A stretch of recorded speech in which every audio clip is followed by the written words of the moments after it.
ľudia, vítam vás u nového videa. Dneska to bude how to bunny hop. Ukážem vám ako na bunny hop. A fakt sa to dá veľmi jednoducho naučiť. A naučil som tak už dosť ľudí. Pozeraj. Hlavné je vedieť vyzdvihnúť riaditka. Tým spôsobom si sa nakloníte dozadu takto. Ako vzadu dáte dole a ťaháte hore. Takto.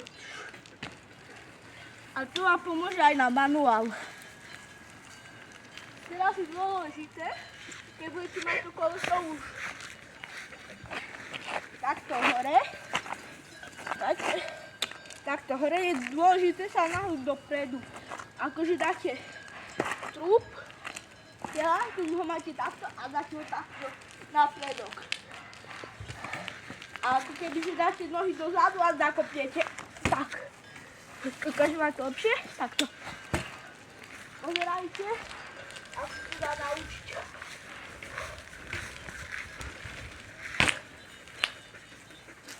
Vidíte, je to úplne ľahké a zadne sa to naučíte.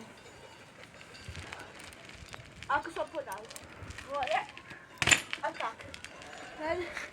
Je dôležité mať rovno pedále. Ale nie takto, ale takto. Takto je dôležité mať pedále. A ja som pravá, tak mám takto. Ale keď ste ľavači, tak takto by ste mali mať. Takto, Ježišmaria. Takto. No a to vám pomôže aj pri manuáli. A pozrite, aby ste ľahko naučili. Záklon. Dotáhnuť trošičku hore a ťahať. A nakloniť sa dopredu. Tak.